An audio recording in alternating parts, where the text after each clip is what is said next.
இன்றைய சிறப்பு பேச்சாளர் ராஜேந்திரன் ஐயா அவர்களை பல ஆண்டுகளாக எனக்கு தெரியும். எங்கள் இருவரையும் பல இடங்களில் பார்த்துருக்கலாம். பல நண்பர்கள் நாங்கள் எப்பவும் சுற்றிக்கிட்டே இருப்போம். இந்த தொல்காப்பியர் தமிழ் சங்கமத்தில் எத்தனையோ பேர் வந்து பேசுகிறாங்க. நான் ஒரு 6 மாதம் வந்துட்டு இருக்கேன். அவர் எனக்கு ஒரு எண்ணம் உதிச்சது. ஏன்னா ஐயா வந்து ஓசோ தத்துவங்களை நிறைய என்கிட்ட பேசுவார். எனக்கு நெஞ்சில் சரி உதிச்சது, இவரை நம்ம தொல்காப்பியத்தில் இணைச்சி ஒரு பேச வச்சிடலாமே எனக்கு தோணுச்சு. அது நல்லபடியாக முடிஞ்சது. இன்னைக்கு இந்த ஆடி அமாவாசை இல்லாட்டி இன்னும் கொஞ்சம் தமிழறிஞர்களும் வந்திருப்பாங்க. நாங்கள் நேற்று நைட்டை உட்காந்து பேசிகிட்டு இருக்கும்போது சொன்ன ஒரு 30 பேர் வரக்கு வாய்ப்பு இருக்குது. அதுக்கு தகுந்த மாதிரி புத்தகங்களை எடுத்துகிட்டு வந்தோம். இன்னும் அந்த புத்தகங்கள் எங்கிட்ட தான் இருக்கும், இந்த டேபிளில் தான் இருக்கும். மற்ற யாராவது அறிஞர்கள் வேணால் எப்போ வேணாலும் வாங்கிக்கலாம். நான் இந்த சொற்பொழிவு நல்லா இருந்தது. இன்னும் இது வேறு ஏங்கலையும் கொண்டு போக ஐயானால முடியும். கால அருமை மற்ற இந்த கூட்டம் எல்லாத்தையுமே பற்றி பேச குறைச்சிக்கிட்டாரு. எனக்கும் பல விஷயங்களை புரிய வச்சிருக்காரு. ஆல்மோஸ்ட் நானும் அவரும் தனிமரங்கள் தான். அவரும் குடும்பத்தை விட்டு விலகி நிற்கிறாரு, நானும் குடும்பத்தை விட்டு விலகி நிற்கிறேன். எனக்கு பல சமயங்கள் என் மனசு கீழே போகும்போதெல்லாம் தட்டி விடுவார், தைரியத்தை கொடுப்பாரு. ஒன்றும் இல்லை, வாழ பழகிக்கோ, பல விஷயங்களை வேரோடு பிடுங்கி வீச பழகிக்கோ, நீ ஃப்ரீயாக இருப்பேன்னு. அது உண்மைதான். இப்போ நானும் கொஞ்சம் அந்த உணர்ந்துட்டேன், நான் என்னையும் உணர்ந்தேன். ஐயா அவர்கள் நல்லா பேசினாங்க. வாய்ப்புக்கு நன்றி.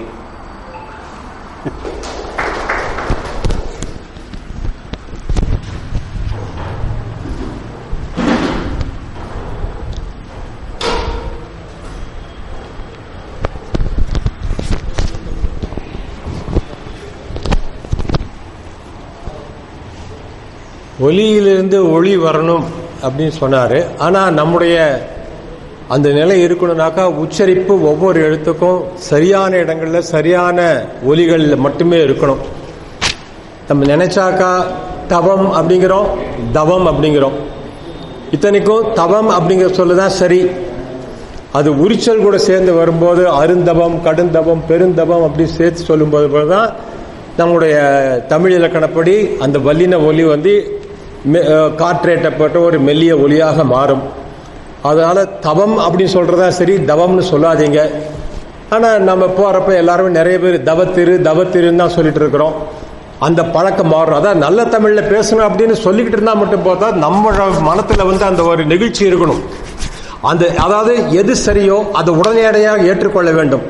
அது தப்புன்னு தெரிஞ்சாலும் அதை உடனே மாற்றிக்கொள்ள வேண்டிய ஒரு மனப்பக்குவம், உள்ள பக்குவம், ஒரு நெகிழ்ச்சி, ஒரு துள்ளல் இருக்கணும். அப்பதான் நம்ம வந்து தமிழை சரியாக பேசி சரியாக மேல கொண்டு போக முடியும், பிள்ளைகளுக்கு சரியாக சொல்லிக் கொடுக்க முடியும். நிறைய பேர் இப்ப பாருங்க, பத்மா அப்படிங்கிறோம். அது பத்மாவே கிடையாது. வடமொழியிலே கூட பத்மா தான், PADMA. அந்த பத்மா அப்படிங்கிறது வேற ஒண்ணும் இல்லை, தாமரை, குவளை மலர். பத்மநாபன் அப்படின்னாக்கா நாபினாக்கா தொப்புள் தாமரை உடையவன் அப்படிங்கிறது பத்மநாபன். ஆனா பத்மா அப்படின்னு தான் சொல்றாங்க. பத்மினி அப்படிங்கிறாங்க. பதுமினி அப்படின்னாக்க இனிய சிலையை போன்ற வடிவத்தை உடையவள் பதுமினி. அது வந்து இத்து பண்ணாங்க, அப்புறம் வந்து பா பண்ணாங்க, கடைசியில் பத்மினி ஆகி போச்சு. ஆனா அந்த நடிகையோட பேரே PA போட்டு தொடங்கும். PADMIN போடுவாங்க. அது எச்சு கூட போட மாட்டாங்க. ஏன்னு தெரியாது, வடமொழி தாக்கம், வடநாட்டு தாக்கம். DH போட்டாக்க த அப்படின்னு ஒலி வந்திருக்காங்க, அந்த D போட்டு எழுதுவாங்க. அதனால அதே போல இந்த பகுதியை சொல்லும் போது நினைச்சா கண்டம் அப்படிங்கிறோம், நினைச்சா கண்டம் அப்படிங்கிறோம். இது கண்டம் தான். நீல்கண்ட் வடமொழி சொல்றீங்கன்னா, நீல் அப்படின்னாக்கா நீளம், கண்ட் அப்படின்னாக்கா கழுத்து. அங்க இருக்கிற ஒரு இமயமலையில் இருக்கிற ஒரு சிகரத்தின் பேரே நீல்கண்ட். திரிசூல், ஒரு இது திரிசூல் இருக்கும். அதுல திரிசூல் 1, திரிசூல் 2, திரிசூல் 3 3 இருக்கு. இந்த நீல்கண்ட் அப்படிங்கிறது ஒரு உச்சியின் பெயர், ஒரு மலையின் பெயர். அது நீலகண்டம் அப்படிங்கிறத நம்ம சொல்லணும். தமிழ் எழுதுறதுனாக்கா இக்கு போட்டு எழுதணும், நீலகண்டம் அப்படின்னு எழுதணும். நம்ம அந்த இக்கு போடாம ஒரு விதியுடைய துணையை எடுத்துக்கிட்டு நீலகண்டம் அப்படின்னு போட்டால் அது கண்டம் அப்படிங்கிறது கண்டம்னே மாறி போச்சு. கண்டம் அப்படின்னாக்கா உயிருக்கு ஏற்படுகின்ற ஊறு நிலை அப்படின்னு பொருள். சோதிட நிலையில கண்டம் இருக்குங்க அப்படி சொல்றாங்க இல்லைங்களா, சோதிடர்கள் சொல்றாங்களே. கண்டம் அப்படிங்கிறது அழிவு, கண்டம் அப்படிங்கிறது இறைவனுடைய நஞ்சு நின்ற நிலை. அதனாலதான் அதுக்கு மணிகண்டன் பேர், மணினா கருப்பு. அதோட கந்தளிங்கிறதுக்கு என்ன பொருளுங்க ஐயா? தொல்காப்பியர் ஐயா, செம்மல் ஐயா, கந்தளி அப்படிங்கிறதுக்கு என்ன பொருள்? கந்தளின்னு சொல்றோம் இல்லையா, அதுக்கு என்ன பொருள்? தொல்காப்பியர் கந்தளிங்கிறதுக்கு என்ன பொருள்? இல்ல இல்ல, எனக்கு புரியலங்கிறத சொல்றேன். ஏன்னா அது அழியா, கந்தழியா, கந்தளியா அப்படிங்கிறது. கந்தழி அப்படின்னாக்கா, கந்து அப்படின்னாக்கா அழுக்குன்னு பொருள், அழுக்குகளை நீக்குபவன், கந்துகளை அழிப்பவன் கந்தழி, முதல் நிலை தொழில் பெயர். அது லீங்கிறது எப்ப மாறுச்சு அப்படிங்கிறது தெரியல. கந்தழி அதோட சக்தி ஆற்றல் ரெண்டுக்கும் சொல்றப்போ, சக்தி சயின்டிபிக்கா பாக்குறதுனாக்கா பவர் அப்படிங்கிறது வந்து ஒரு ஆற்றல் எந்த அளவுக்கு செலவழிக்கப்படுகின்றது அப்படிங்கிறது தான் அந்த சக்தி அப்படிங்கிறது. ஆற்றல் அப்படிங்கிறது சிவன், சக்தி அப்படிங்கிறது திறன், ரெண்டும் சேர்ந்து வர்றதுதான். ஐயா இவர் சொன்னதுல 9ஆம் வேற்றுமை உருவு தமிழ் இல்லைங்களே, 8 வேற்றுமைகள் தானே, 9.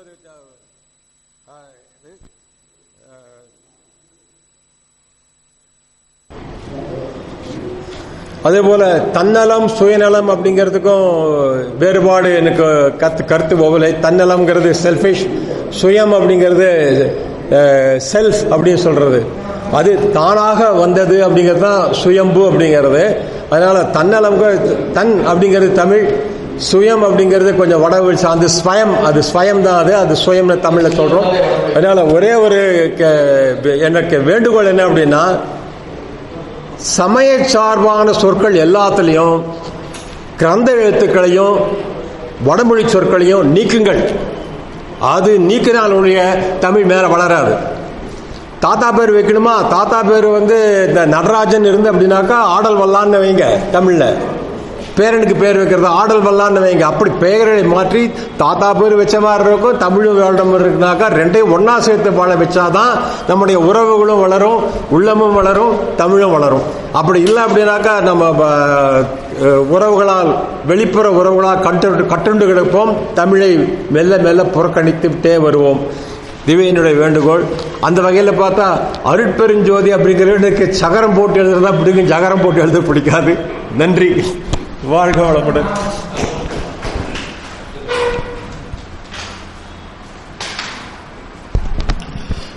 தமிழுக்கு வணக்கம். அன்னை தமிழ் பற்றாளர் அனைவருக்கும் வணக்கம். ஐயா, போன மாதம் நம்மளுக்கு வந்து ஐயாவுடைய பிள்ளை தமிழ் புத்தகம் ஒன்று கொடுத்தாங்க, படிச்சுனுங்க. நானும் ஒரு 2 மாதமாக கேட்டு போன மாதம் வாங்கிட்டேனுங்க. வாங்கி படித்ததில் அந்த பிள்ளை தமிழ் வந்து அவர் எழுதுனது ரொம்ப, இன்னொரு பிள்ளை தமிழ் படித்தேன், எனக்கெல்லாம் படிக்கிறதுக்கு கொஞ்சம் அந்த எழுத்துக்கள்லாம் படித்து அது புரிஞ்சுக்கிறதுக்கே கொஞ்சம் சிரமமாக இருக்குது. ஏன்னா இலக்கணங்கள் அவ்வளோவா சரியாக கட்டுறதில்லை. இருந்தாலும் நாங்கள் கவிதை எழுதிட்டு இருக்கிறோம். ஆனால் ஐயாவுடைய பிள்ளை தமிழ் வந்து எங்களை மாதிரி ஒரு எளிமையாக ஒரு இருக்கிறவங்க, தமிழ் கட்டுறவங்களுக்கும் படிக்கிறதுக்கு புரிதலுக்கும் நல்ல விதமாக நல்லபடியாக இருந்தது இந்த புத்தகம். அதுக்கு அவருக்கும் ஒரு பாராட்டுக்களை நாங்கள் சொல்லணும்னு நினச்சிட்டு தான் பேசினேன். ஆனால் அவருக்கு ஒரு பாராட்டி ஒரு கவிதையும் எழுதினேங்க. ஸோ 2 வரி தானுங்க, 2 வரியில் ஒரு கவிதை அவருக்கு அனுப்பிச்சி வச்சுங்க. அது என்ன கவிதைன்னு கேட்டிங்கன்னா, பாராட்டு கவிதை. தொல்காப்பிய பிள்ளை தமிழ் பாடிய தொல்காப்பிய செம்மலுக்கு பொன்னோ பொருளோ பரிசில் தர நான் பாண்டியன் அல்ல, பாண்டியன் பரிசு தர நான் பாரதிதாசன் அல்ல, அன்னை தமிழ் பற்று ஆசாமி ஆய்ந்து தரும் கவிதை இதே அப்படின்னு 2 வரி தாங்க. இதுலேயே ஒருத்தர் கேட்டாருங்க, ஆசாமி தமிழா அப்படின்னு கேட்டாருங்க. ஆசாமி நீங்கள் தமிழான்னு பார்க்க வேண்டாம், என் பேர் ரெங்கசாமி. ஆண் தனியாக பிரிங்க, ஆண் பிரிச்சிங்கன்னா பசுவோட தலைவன் யார்? ரெங்கசாமி, அதுதாங்க என் பேர், அதுதான் நான் எழுதியிருக்கிறேன். இதுக்கு ஒரு கவிதை எழுதுறதுக்கு ஒருத்தர் தமிழ் பற்றாளர் கேட்குறாங்க, நீங்கள் எப்படி ஆசாமின்னு போடலாம் அப்படின்னு. அந்த மாதிரி இருக்குங்க. உங்களுடைய பிள்ளை தமிழ் சிறப்பாக இருந்ததுங்க. நன்றி, வாய்ப்பு கொடுத்தமைக்கு.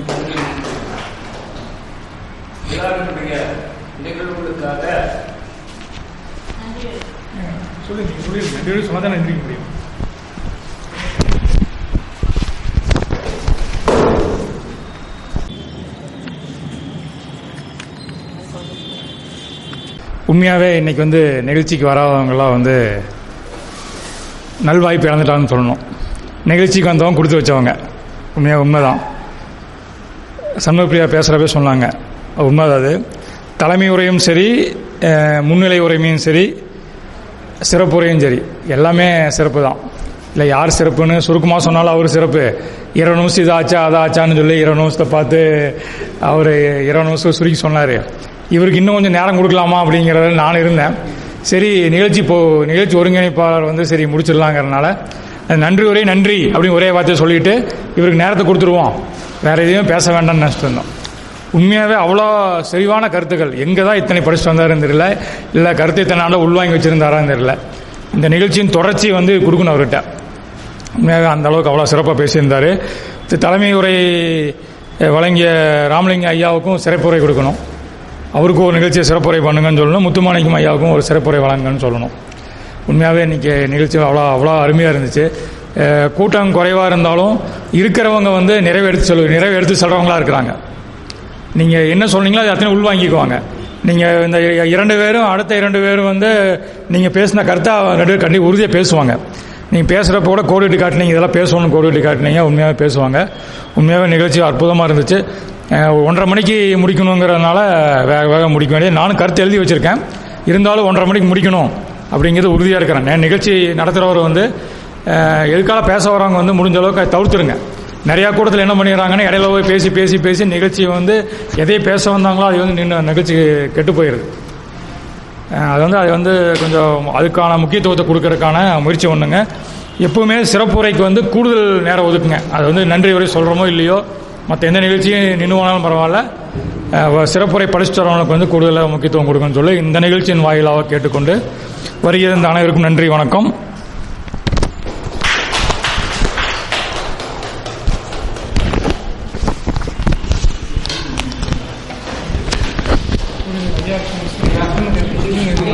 சொன்னது